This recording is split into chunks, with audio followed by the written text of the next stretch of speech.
Assalamualaikum warahmatullahi wabarakatuh. Alhamdulillahirrabbilalamin. Asyhadu an la ilaha illallah wa asyhadu anna Muhammadar Rasulullah. Allahumma sholli ala Muhammad wa ala alihi wa ashabihi ajmain. Adik-adik, kita bertemu lagi dalam kuliah hukum dan hak cipta, ya, masih di masa pandemi. Mari kita berdoa semoga kita semua diberi kesehatan, kemudahan dan seterusnya, sehingga pandemi yang sudah hampir setahun ya, ini segera berakhir begitu, karena nggak nyaman saya kira ya kita belajar daring seperti ini ya, banyak keterbatasan kira-kira seperti itu. Ini sudah pertemuan yang ke-7, barangkali setelah itu nanti akan ada UTS terlebih dulu, kemudian nanti di tengah semester berikutnya coba kita akan belajar lebih serius lagi, lebih kita perbaiki lagi, sehingga pengetahuan kita tentang hak cipta itu betul-betul bisa kita dapatkan gitu. Tentu hanya dengan melihat video-video yang saya buat, tugas-tugas yang adik-adik kerjakan, saya kira tidak cukup gitu ya. Adik-adik harus banyak belajar, membaca dan membaca lagi. Tanpa itu pengetahuan kita tidak akan bertambah secara signifikan. Baik. Hari ini kita akan membahas tentang isi hak cipta. Ini saya kutipkan dari Undang-Undang Hak Cipta di pasal 4. Hak cipta merupakan hak eksklusif yang terdiri atas hak moral dan hak ekonomi. Gitu. Kemarin sudah saya jelaskan, hak eksklusif itu apa? Hak eksklusif itu ya hak yang terbebas dari gangguan orang lain. Jadi orang lain nggak boleh mengganggu hak kita. Jadi kita diberi hak cipta itu secara eksklusif, jadi hanya untuk kita sendiri, orang lain nggak boleh, kecuali kita mengizinkan. Jadi orang lain kalau ingin memanfaatkan itu ya harus minta izin kepada kita, kira-kira seperti itu. Nah, itu tentang pengertian tentang eksklusif. Nah, di dalam eksklusivitas itu ada hak lain yang namanya hak moral dan hak ekonomi. Nah, apa itu hak moral dan apa itu hak ekonomi? Nah, nanti kita akan bahas setelah ini. Apa yang disebut dengan hak moral? Nah, ini saya kutipkan lagi dalam pasal 5. Ini memang saya banyak mengutip di dalam undang-undang. Mengapa? Karena memang supaya pemahaman kita tentang hak moral di dalam hak cipta itu sama persis atau sesuai dengan apa yang dimaui oleh undang-undang. Nah, hak moral itu kalau definisinya mungkin panjang. Hak moral merupakan hak yang melekat secara abadi pada diri penciptanya itu. Jadi kalau kita mempunyai suatu ciptaan, hak moral itu ya kita memiliki benda itu gitu. Nama kita tercantum dalam benda yang merupakan karya kita itu gitu. Jadi gampangannya seperti itu. Jadi kalau kita menulis buku, maka secara moral kita sebagai penulis buku tercantum di dalam buku yang menjadi karya kita itu. Kira-kira seperti itu. Nah, hak moral itu rinciannya apa? Yang pertama, kita sebagai pencipta itu tetap mencantumkan atau tidak mencantumkan namanya pada salinan sehubungan dengan pemakaian ciptaannya untuk umum. Nah, kita boleh tidak mencantumkan, kita boleh mencantumkan, kita juga boleh tidak mencantumkan. Yang berhak untuk mencantumkan atau tidak mencantumkan itu adalah pemiliknya. Itu aku nggak ingin ditulis di dalam buku itu misalnya. Yaitu yang berhak mencantumkan dan yang tidak berhak mencantumkan itu adalah penulisnya. Adik-adik misalnya bukan penulis buku, tapi adik sebagai penerbit, Misalnya seperti itu. Maka adik-adik tidak boleh membuat suatu keputusan, misalnya mencantumkan penulisnya itu ke dalam buku itu kalau penulisnya tidak mau gitu. Begitu pula sebaliknya gitu. Begitu pula sebaliknya. Intinya adalah yang berhak mencantumkan atau tidak mencantumkan itu adalah pemiliknya atau penulis dari buku itu kalau itu buku. Yang pertama itu. Kemudian yang kedua, menggunakan nama alias atau nama samarannya. Penulisnya itu pencipta lagu misalnya, itu boleh dia menggunakan nama alias atau nama yang sungguhnya, atau bahkan tidak menggunakan nama sekalipun gitu. Boleh, tetapi yang memutuskan itu adalah yang menciptakan lagu itu. Kalau buku ya yang menulis buku itu. Itu kira-kira seperti itu. Nah, nama samaran ya, nama samaran atau alias itu sangat umum di dalam dunia dunia entertain, sangat umum gitu. Jadi banyak penyanyi-penyanyi itu malah sebagian besar bukan nama aslinya, itu justru nama nama nama dia populernya atau hokinya gitu ya, hokinya dengan nama itu kok, sehingga itu dipakai lah kira-kira seperti itu. Jadi banyak artis-artis yang tidak menggunakan nama aslinya, itu boleh. Jadi apakah dia ingin menggunakan nama aslinya ataukah tidak, itu adalah hak pribadi dari pencipta lagu itu. Itu hak moralnya yang kedua itu.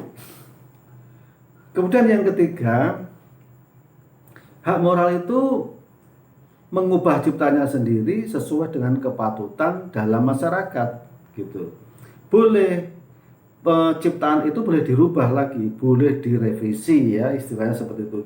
Boleh direvisi, boleh dirubah dan seterusnya. Tapi siapa yang merevisi? Yang merevisi ya yang membuat. Kalau buku ya yang menulis buku itu yang boleh merevisi, orang lain nggak boleh merevisi. Itu. Lagu juga demikian. Yang boleh merevisi dan yang yang mempertahankan itu adalah pencipta lagunya sendiri. Itu kalau terkait dengan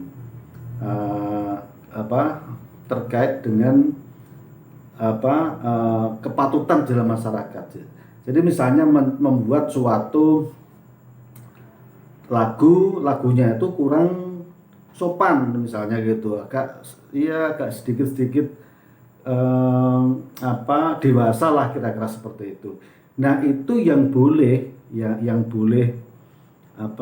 merubah itu ya penciptanya sendiri. Orang lain nggak boleh merubah. Gitu. Kira-kira seperti itu ya. Yang ketiga. Dan yang keempat mengubah judul dan anak judul ciptaannya. Itu juga yang punya hak adalah yang menciptakan lagu itu kalau itu lagu. Misalnya judulnya Kembali Bersama misalnya seperti itu. Nah, orang lain yang yang ingin mengubah lagu itu atau ingin membuat judul itu nggak boleh gitu. Jadi yang boleh merubah atau merevisi suatu judul itu adalah penciptanya sendiri. Kemudian selanjutnya mempertahankan haknya dalam hal terjadi distorsi ciptaan, mutilasi ciptaan, modifikasi ciptaan, atau hal lain yang bersifat merugikan kehormatan diri atau reputasinya. Jadi distorsi ciptaan ya, misalnya ciptaannya itu terdistorsi, yang tadinya itu mau ke arah timur dibelokkan sedikit misalnya seperti, atau mutilasi ciptaannya misalnya ada 3 bab ya, ada 3 bab misalnya buku itu 3 bab, kemudian 3 bab itu mau dibuat bab 1 1 buku, bab 2 2 buku, bab 3 3 buku. Itu yang berhak memutuskan itu adalah yang memiliki hak moralnya itu, yaitu penciptanya itu sendiri. Kira-kira itu. Kemudian modifikasi ciptaan pun juga demikian. Ciptaan yang ingin dimodifikasi menjadi apa, itu yang memutuskan adalah yang mempunyai hak moral itu. Itu tentang hak moral. Kita lanjutkan tentang hak ekonomi. Tadi hak moral sudah ya. Yang intinya adalah nama kita itu boleh dicantumkan atau boleh tidak dicantumkan dalam karya cipta itu. Kemudian boleh disamarkan atau tidak, menggunakan nama samaran dan seterusnya. Itu kira-kira bahasan-bahasan tentang hak moral. Lalu apa itu hak ekonomi? Sebetulnya poin besarnya itu di situ ya. Hak ekonomi itu juga merupakan porsi yang sangat besar.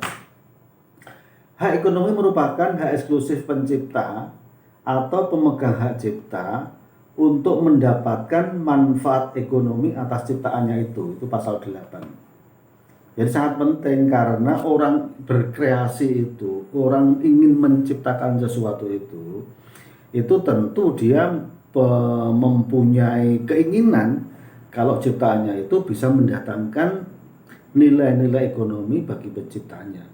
Kira-kira seperti itu. Orang membuat lagu, nah supaya dia bersemangat ingin membuat lagu lagi, ya tentu dia sudah selayaknya diberi hak ekonomi. Artinya kalau ciptaan itu didengarkan oleh banyak orang, ya dia akan memperoleh pendapatan dari hasil karyanya yang dinikmati oleh orang itu, orang lain itu gitu. Itu yang secara garis besar hak ekonomi itu seperti itu. Pemegang pencipta atau pemegang hak cipta memiliki hak ekonomi untuk melakukan. Jadi yang mempunyai hak ekonomi itu punya hak. Pencipta itu punya hak untuk melakukan penerbitan ciptaan. Itu jadi buku mau diterbitkan, tadinya hanya masih disimpan ya di dalam laptop kita, mau kita terbitkan. Nah, yang memutuskan itu ya penciptanya itu atau pemegang hak ciptanya gitu. Kalau memang hak ciptanya sudah beralih itu bisa gitu. Itu yang pertama. Dan yang kedua, penggandaan ciptaan dalam segala bentuknya. Jadi yang mempunyai hak ekonomi ya, pencipta atau pemegang hak cipta memiliki hak ekonomi untuk melakukan penggandaan ciptaan. Jadi pencipta itu mempunyai hak untuk menggandakan ciptaan. Gitu. Kalau bukan penciptanya ya tidak boleh, kecuali dia memperoleh izin ya atau memperoleh pemegang hak cipta. Gitu. Dia sebagai pemegang hak cipta itu boleh. Gitu. Kemudian menerjemahkan ciptaan. Itu jadi tadinya dari bahasa Indonesia mau diterjemahkan dalam bahasa Jawa, atau bahasa Jawa mau diterjemahkan dalam bahasa Indonesia, atau bahasa Inggris mau diterjemahkan dalam bahasa Indonesia. Nah, itu semua yang mempunyai hak untuk melakukan terjemahan itu adalah penciptanya. Orang lain tidak boleh menerjemahkan. Adik-adik pandai berbahasa Inggris, ada karya dalam bentuk bahasa Indonesia ingin diterjemahkan dalam bahasa Inggris, tidak boleh kalau adik-adik itu bukan penciptanya. Jadi yang berhak menerjemahkan itu adalah penciptanya. Orang lain tidak boleh menerjemahkan gitu, kecuali memperoleh izin. Nah, kalau perlu izin ya boleh. Kemudian pengadaptasian, pengaransemenan atau pentransformasian ciptaan itu juga yang memperoleh, yang boleh mentransformasikan, yang mengadaptasi, yang mengaransemen itu adalah pemegang hak ciptanya. Orang lain tidak diperbolehkan. Apa itu yang dimaksud dengan adaptasi ciptaan? Adaptasi ciptaan itu misalnya adaptasi ciptaan itu misalnya buku ya, buku kemudian diadaptasi menjadi buku diadaptasi menjadi film gitu. Jadi cerita tentang buku atau cerpen misalnya dibuat film, itu adaptasi. Kemudian pengaransemenan. Ya, kalau pengaransemenan saya kira jelas ya. Pengaransemenan itu ya lagu lah diaransemen, ya, di aransemen ulang gitu. Atau pentransformasian ciptaan gitu. Kemudian selanjutnya mendistribusikan ciptaan dan salinannya. Itu yang paling berhak juga hanya pemegang hak ciptanya. Kemudian pengumuman ciptaan. Apa yang dimaksud dengan pengumuman ciptaan? Pengumuman ciptaan itu ya mengumumkan.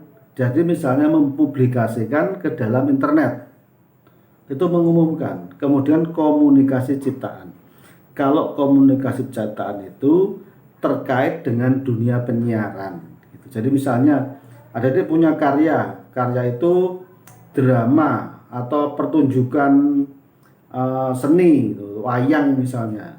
Kemudian di video, di-shoot dengan video. Nah setelah itu mau disiarkan di dalam lembaga penyiaran, itu namanya komunikasi ciptaan. Itu yang berhak memberikan izin tidak adalah penciptanya atau pemegang hak ciptanya. Televisi nggak boleh kalau tidak diberi izin oleh penciptanya itu. Jadi misalnya Kiai Kanjeng, ya Kiai Kanjeng MH Ainun Najib sedang show, dia sedang naik panggung, kemudian ada orang lain yang membuat video di situ, gitu. Kemudian disiarkan di dalam televisi, itu kalau tidak dapat izin dari manajemen Kiai Kanjeng tentu juga tidak diperbolehkan.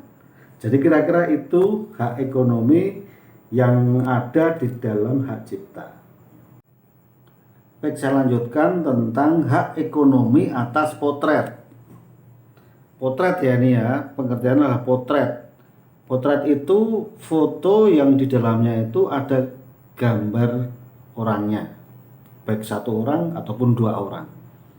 Gitu.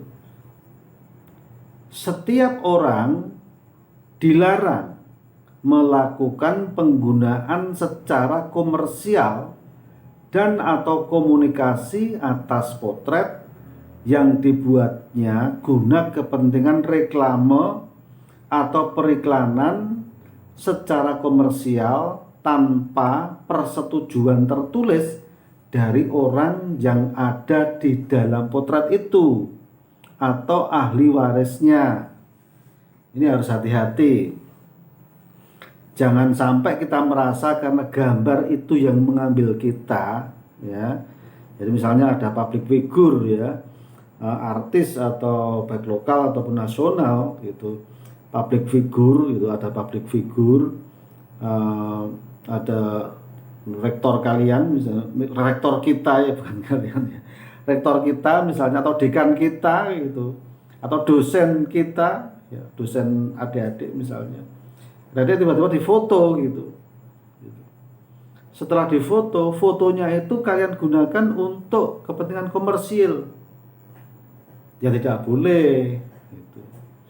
Nggak boleh. Kalau adik-adik ingin menggunakan foto yang adik buat, jadi sekalipun yang memotret tuh adik-adik, itu hak ciptanya bukan di orang yang memfoto itu. Kalau potret loh ya. Hak ciptanya itu ada di orang yang ada di dalam foto itu. Sehingga kalau kita ingin menggunakan itu, maka kita harus izin, mendapat persetujuan atau izin dari orang yang ada di dalam gambar potret itu. Saya kira itu jelas ya. Nah, selanjutnya penggunaan secara komersial, penggandaan, pengumuman, pendistribusian, dan atau komunikasi potret yang memuat dua orang atau lebih wajib meminta persetujuan dari orang yang ada di dalam potret itu atau ahli warisnya. Jadi sekali lagi, kalau ya potret yang kita buat itu misalnya itu akan kita gunakan secara komersial, baik itu digandakan itu ya di gandakan, dari satu menjadi dua, dua menjadi tiga, di copy dan paste lah kira-kira seperti itu. Atau diumumkan untuk kepentingan komersial. Jadi dia punya produk, ya, membuat apa gitu lah, membuat apa, minuman dari jahe misalnya seperti itu. Kemudian dia memotret orang, public figure dipotret, tempelkan dalam apa, produk yang kita punya, seolah-olah orang yang public figure itu mendukung apa, produk kita. Itu tidak boleh, itu namanya untuk tujuan komersial, itu pengumuman ya, diumumkan, diunggah di dalam YouTube atau diunggah di dalam Facebook, Twitter atau apa, Instagram, ya tidak boleh. Itu namanya pengumuman, mengumumkan dengan gambar orang itu harus seizin orang itu untuk kegiatan komersial. Demikian pula dengan pendistribusian, apalagi komunikasi disiarkan, nggak boleh tanpa persetujuan dari orang yang bersangkutan. Itu garis besarnya. Jadi intinya adalah hak cipta untuk potret itu, yang mempunyai hak cipta adalah orang yang di dalam potret itu. Kita harus izin kepada orang yang di dalam potret itu kalau ingin mempergunakan untuk tujuan-tujuan ekonomi.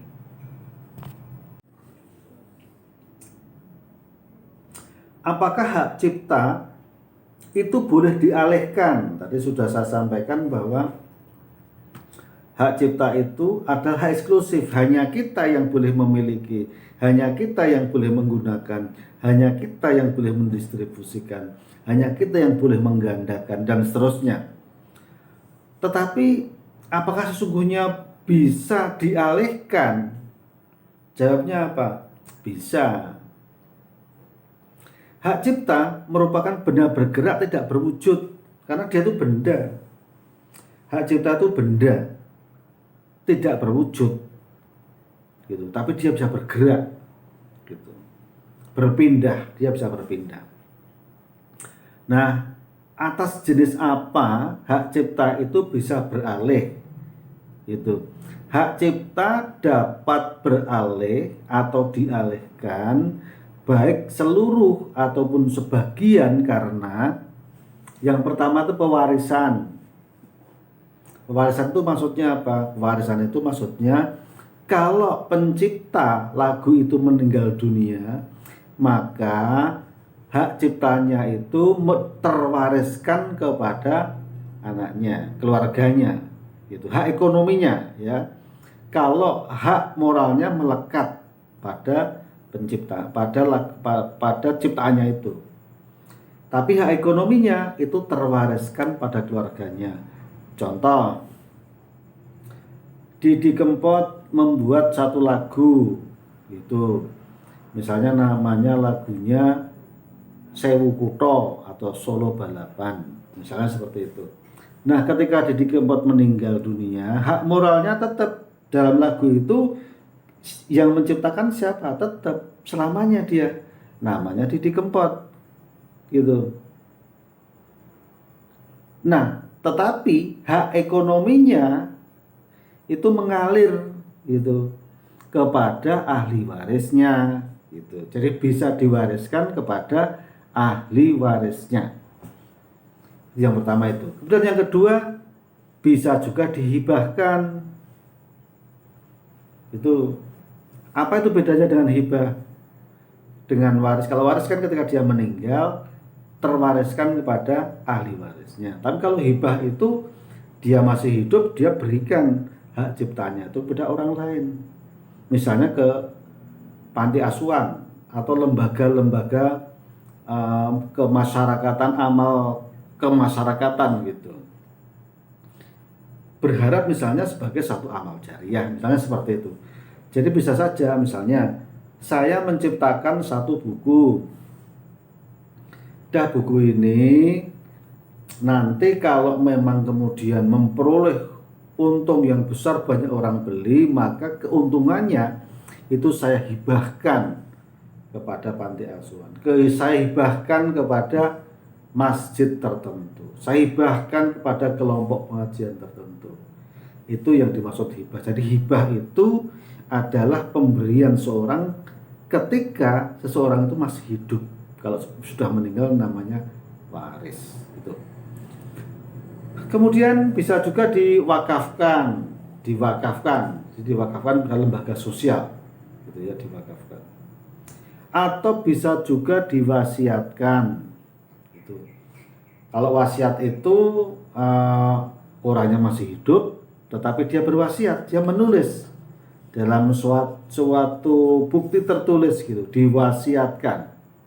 Jadi harta ini, misalnya lagu ini gitu ya. Lagu ini nanti kalau memperoleh hak ekonomi itu tidak diberikan kepada ahli warisnya, tapi diberikan kepada orang tertentu yang siapa yang tertulis di dalam surat wasiat itu. Itu yang dimaksud dengan wasiat. Tapi juga bisa beralih karena perjanjian tertulis, perjanjian jual beli gitu, jual beli. Jadi saya menciptakan suatu lagu kemudian dibeli oleh orang lain 5 juta atau 10 juta atau 20 juta dan seterusnya pakai akad jual beli. Itu maka dengan demikian, dengan sendirinya hak cipta itu beralih dari orang itu kepada orang yang membelinya. Tapi yang beralih adalah hak ekonominya, bukan hak moralnya. Itu ya, jadi hak moral itu tetap melekat pada penciptanya, pada ciptaannya, tapi hak ekonomi itu bisa dialihkan. Yang terakhir, pengalihan hak cipta itu bisa juga terjadi karena sebab lain yang dibenarkan dengan sesuai dengan ketentuan peraturan perundang-undangan tertentu. Jadi misalnya dia buat satu perjanjian dengan orang lain dan seterusnya, yang penting itu tidak melanggar hukum, itu masih bisa dibenarkan. Dan hak cipta, terutama hak ekonomi itu bisa beralih karena sebab-sebab tersebut. Kita lanjutkan. Hak terkait. Hukum dan hak cipta itu sesungguhnya mengatur 2 hal. Satu, dia mengatur tentang hak cipta, hukum hak cipta itu sendiri. Kemudian selain hukum dan hak cipta, juga mengatur hak terkait. Terkait dengan apa? Terkait dengan ciptaan itu. Sebetulnya kemarin sudah sedikit saya jelaskan, ini saya ulangi lagi. Hak terkait itu apa? Hak terkait itu terkait dengan pelaku pertunjukan, gitu ya. Kemudian produser fonogram dan lembaga penyiaran. Jadi ada 3 jenis itu tadi. Hak terkait itu subjeknya ada 3. 1 pelaku pertunjukan, yang kedua produser fonogram, dan yang ketiga adalah lembaga penyiaran. Itu yang diatur dalam Undang-Undang Hak Cipta. Pelaku pertunjukan contohnya apa? Ya contohnya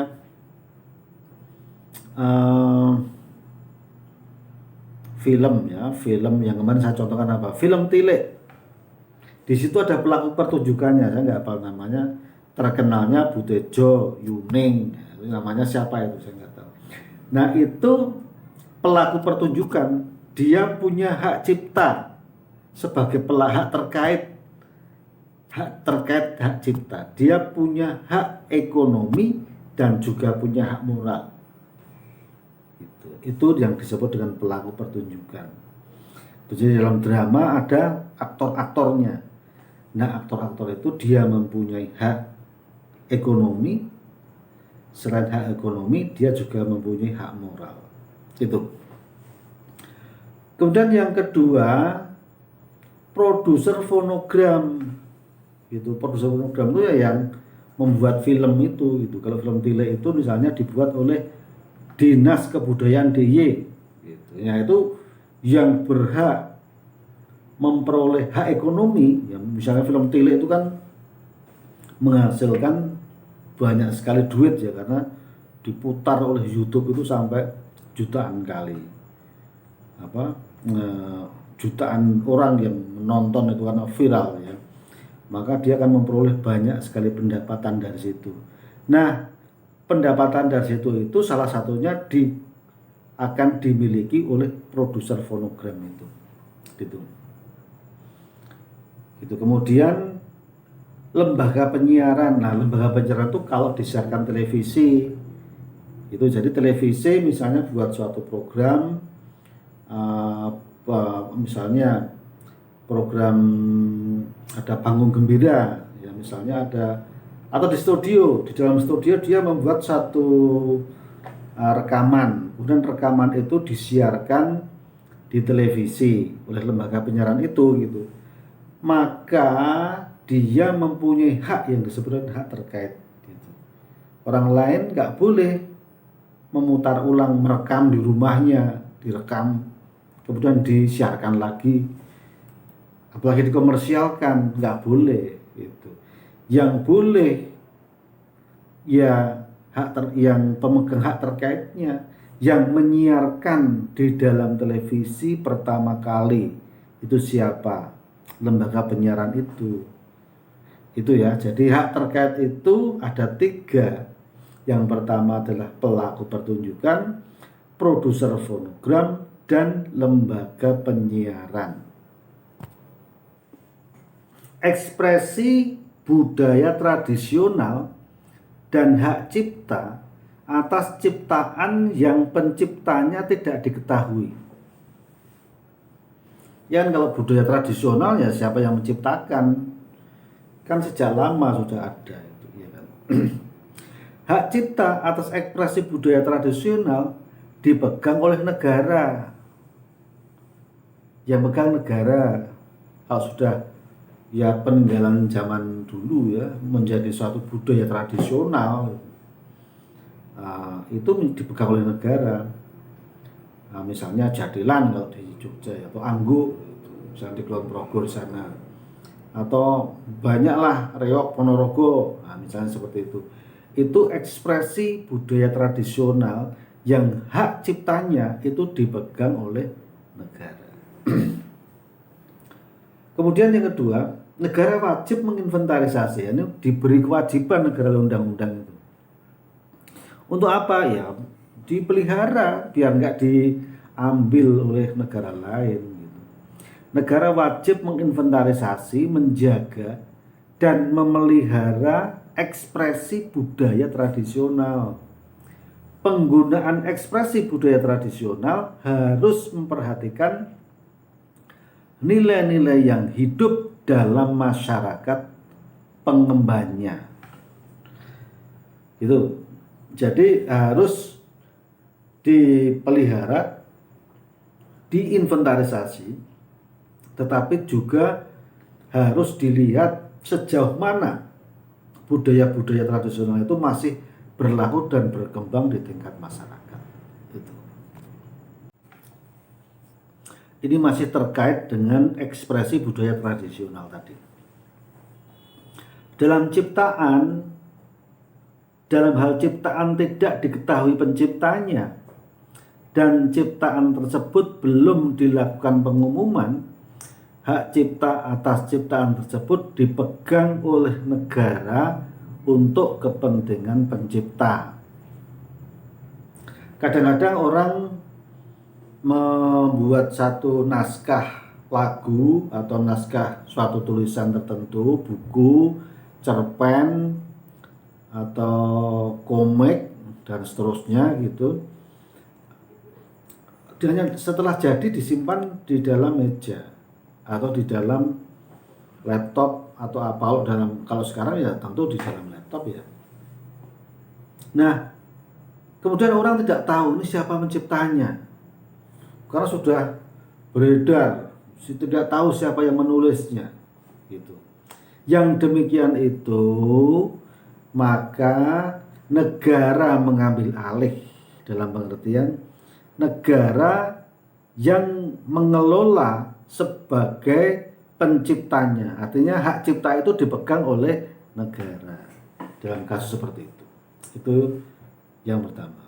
Kemudian yang kedua, dalam hal ciptaan telah dilakukan pengumuman tetapi tidak diketahui penciptanya atau hanya tertera nama aliasnya atau samaran penciptanya, hak cipta atas ciptaan tersebut dipegang oleh pihak yang melakukan pengumuman untuk kepentingan penciptanya. Gitu. Jadi kalau ada satu ciptaan yang tidak diketahui, ya, tidak diketahui penciptanya siapa, tapi ada orang lain yang menemukan pertama kali, kemudian dia mengumumkan, mengupload di dalam internet, misalnya seperti itu, maka yang dianggap sebagai penciptanya atau yang memegang hak ciptanya itu dikelola oleh orang yang pertama kali mengumumkan karya cipta itu. Gitu ya. Baik adik-adik, saya lanjutkan. Saya berusaha membuat satu ringkasan yang seringkas-ringkasnya gitu ya, supaya maksimal kira-kira seperti itu. Namun demikian ya tetap tidak maksimal, namanya juga ringkasan yang dibuat dengan segala keterbatasan karena menjadi sangat ringkas. Nah, oleh karenanya memang adik-adik harus belajar selain dari tayangan-tayangan atau video-video yang saya buat ini. Baik, ini slide yang terakhir. Tidak ada hak cipta atas hasil karya. Gitu. Apa? Yang pertama, hasil rapat terbuka lembaga negara. Lembaga negara yang membuat suatu produk itu nggak ada hak ciptanya. Gitu. Jadi misalnya rapat DPRD rapat tuh ada risalahnya. Risalah itu apakah bukan karya? Karya. Ada yang merekam, ada yang menulis dalam bentuk rekaman. Nah, risalah sidang itu misalnya ini ya, karena itu adalah hasil dari lembaga-lembaga negara, maka itu tidak dianggap sebagai karya cipta. Maksudnya karya cipta itu tidak mempunyai hak moral dan juga tidak mempunyai hak ekonomi. Orang boleh mengcopy, memperbanyak, menggandakan dan seterusnya boleh karena tidak mempunyai hak ekonomi. Gitu. Kemudian selanjutnya peraturan perundang-undangan.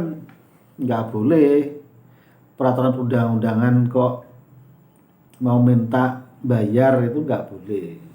Itu bebas, tidak ada hak ciptanya. Kita boleh menggandakan, kita boleh mendistribusikan, kita boleh mengcopy dan seterusnya, itu boleh. Jadi peraturan perundang-undangan, baik itu undang-undang dasar, peraturan pemerintah, peraturan presiden, perda, semuanya tidak ada hak ciptanya. Artinya kita sebagai masyarakat boleh melakukan perbanyakan, copy, paste, dan seterusnya tanpa harus membayar. Itu. Kemudian pidato kenegaraan atau pidato pejabat pemerintah, itu enggak ada karya ciptanya. Itu tidak dianggap sebagai karya cipta. Pak Presiden membaca, berpidato dan membaca. Nah, apa yang tertulis yang beliau sampaikan itu bukan karya cipta. Itu boleh diakses oleh siapapun. Kemudian putusan pengadilan atau penetapan hakim.